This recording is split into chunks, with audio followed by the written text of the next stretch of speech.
Hi, folks. This is Don Meissner with the North Country Fishing Report. I'm here with Russ Steady, and I wanted to ask Russ about one specific thing that I think is important.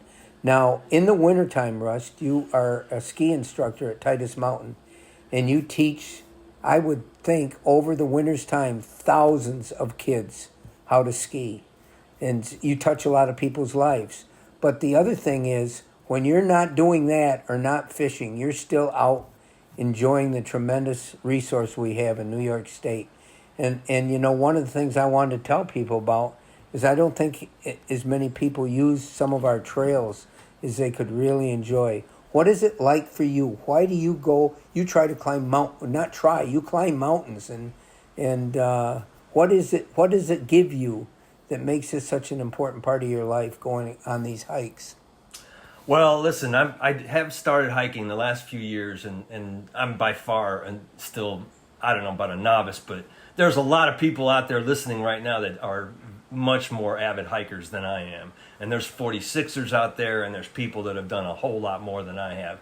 But over the last few summers, and even, well, especially in the fall, over the last few years, I've started and really expanded my hiking, and I mean, it's really just amazing to live in a place where, you know, we've talked about so much about the fishing and the musky fishing. Everyone knows how much I love that, and then to have so much different aspects of the natural world available right here at our fingertips.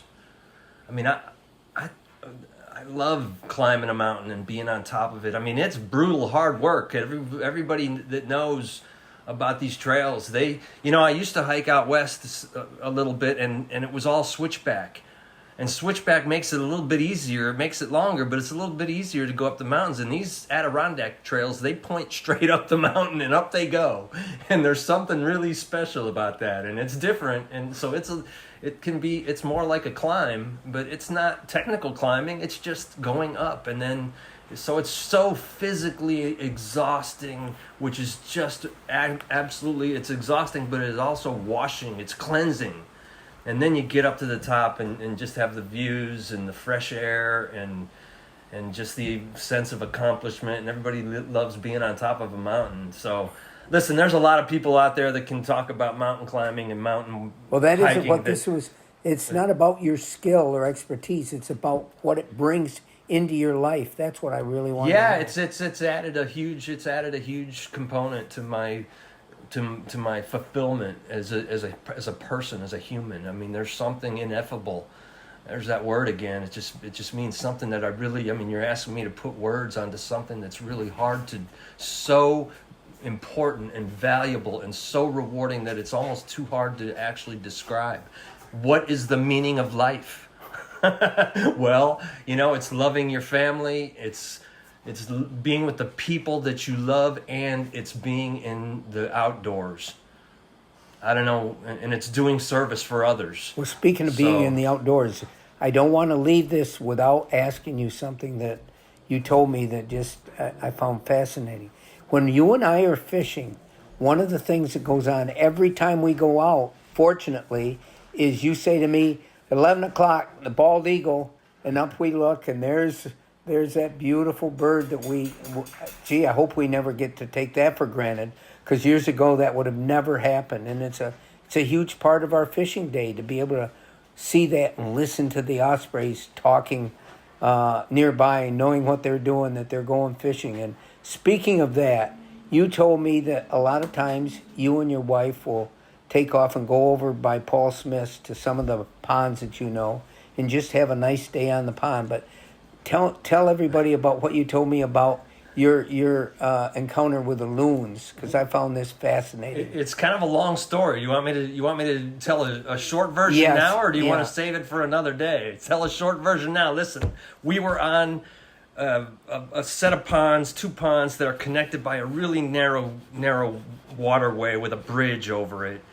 And, I'll just make this, I'll try to get to the point. Cheryl and I finally, as the day got hot, we went out for a little swim with our life jackets on. We just like to float around in the water. And And that's what we were doing. And just, I mean, within a few feet of us, up popped these two loons.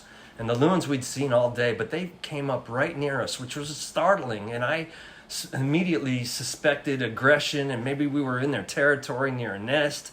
But it was just the opposite. Those loons were so relaxed, and they looked so peaceful, and they were making a little eye contact, but it was just quietness until they started serenading us with that haunting loon call that they have. And the four beings, my wife, me, and those two loons, just floated in the water there together, and the loons were singing their song, and it was otherworldly, and it lasted for a couple of minutes, and then they ducked down and disappeared. You said they moved like lightning under the water. Well, that was so another point during that day. I was standing on that little bridge, and I saw one of those loons. This was an hour before. I saw one of those loons swim underneath the bridge, right under my feet. The water was no more than about 3 or 4 feet deep, and it was crystal clear.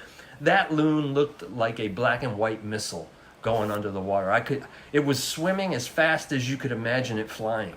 It was that fast. It was amazing. This whole experience is something that nobody can do unless they go out and enjoy this tremendous world around us. And that's what I always say, fishing gives us a chance to do that. So anyway, I thank you, Rust, and sharing some of these insights that you have of this outside world. It's a pleasure. I'll see you again sometime while fishing, or we'll have another radio chat. All right. Thanks all. And this is Don and Rust with the North Country Fishing Report.